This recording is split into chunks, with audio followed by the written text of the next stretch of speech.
अक्सर राज्य व्यवस्था को लोग मात्र भारत का संविधान समझ लेते हैं और इंडियन पॉलिटी शब्द को अत्यंत संकुचित कर देते हैं।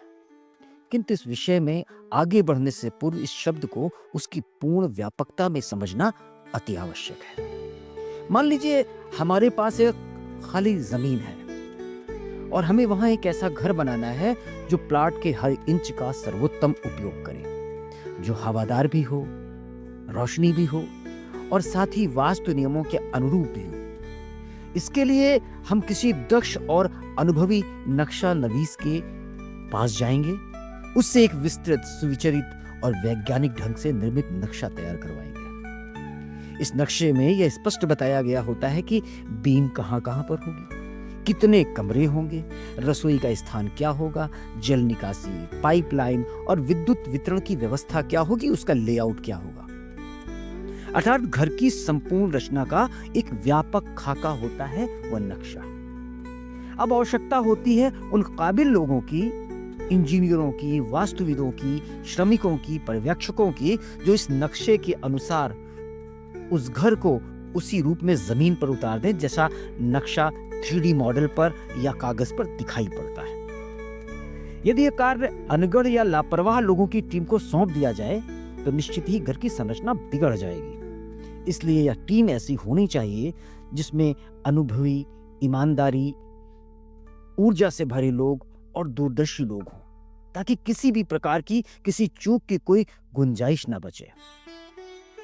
जब यह घर वैसा ही बनकर तैयार हो जाता है जैसा कि सपना देखा गया था, तब उसमें रहने वाले लोग उसे सजाते हैं, संवारते हैं और उसमें जीवन भरते हैं और घर एक हरा भरा, सुखी, जीवंत आंगन बन जाता है। यही रूपक हमारी भारतीय राज्य व्यवस्था को समझने में सहायक है। कैसे? नक्शा नवीश कौन था? ये नक्शा नवीस वो है जिसने संविधान का खाका खींचा, जिसने संविधान का निर्माण किया, वो संविधान बनाने वाली 299 लोगों की सभा। क्या था उस नक्शे में? उस नक्शे से निकला संविधान। आप सोच कर देखें, आपके सामने एक शानदार नक्शा है, लेकिन अगर वो नक्शा जमीन पर उतरा ही नहीं तो उस नक्शे का कोई लाभ है क्या? तो उस नक्शे से जमीन पर उतरा संविधान, और ये संविधान जो राष्ट्र की संरचना और सिद्धांतों का विस्तृत खाका देता है। एक काबिल टीम की बात की थी मैंने। शासन की वो संस्थाएं हैं यहां वो काबिल टीमें जो संविधान को जमीन पर उतारती है। सरकार, न्यायपालिका, विधायिका, प्रशासन और चुनाव आयोग। इसके बाद वो जो घर बना था, अगर हम रूपक में देखें तो वो घर, यहां पर वो राष्ट्र है जो संविधान की नींव पर खड़ा है। अब हम आते हैं घर के निवासियों पर। हम भारत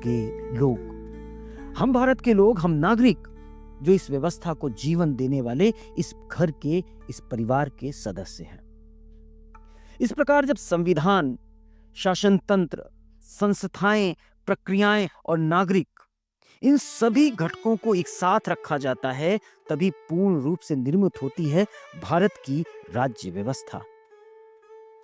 स्पष्ट है कि संविधान इस विशाल समष्टि का अत्यंत महत्वपूर्ण भाग है, किंतु यह केवल एक छोटा सा भाग ही है। भले महत्वपूर्ण है, लेकिन अक्सर क्या होता है, पढ़ाते समय कॉम्पिटिटिव एग्जाम्स के लिए जब आपको टीचर्स पढ़ा रहे होते हैं, जब वो इंडियन पॉलिटी की बात करते हैं, जब वो राज्य व्यवस्था की बात करते हैं, उस समय में उनका कंसंट्रेशन केवल एक चीज पर होता है कि भारत का संविधान क्या है, उस संविधान में लिखे अनुच्छेद क्या हैं। वो सिखा देना चाहते हैं कि राष्ट्रपति का चुनाव कैसे होता है, हमारा प्रधानमंत्री किस दल का नेता होता है, वो बता देना चाहते हैं कि अनुच्छेद 1, 2, 3 क्या कहता है, वो बता देना चाहते हैं 368 में क्या लिखा है। और इसके बाद उन्हें लगता है कि उन्होंने आपको भारत की राज्य व्यवस्था पढ़ा दी है, जबकि अभी अभी आपने देखा कि एक देश की राज्य व्यवस्था के कंटेंट्स में संविधान निश्चित रूप से होता है, लेकिन वह केवल एक नक्शा ही होता है। वह पूरा भरा, पूरा सुरक्षित और खुशियों से भरा आंगन और घर नहीं होता। धन्यवाद। मैं सुधांशु श्रीवास्तव। अगले लेक्चर में हम आपके सामने होंगे और हम देखेंगे कि राज्य होने की क्या क्या कंडीशंस हैं। 1933 की कन्वेंशन क्या थी मॉन्टेविडो की, इसके बाद हम देखेंगे कि संविधान होने की आवश्यकताएं क्या हैं। धन्यवाद। मैं सुधांशु श्रीवास्तव।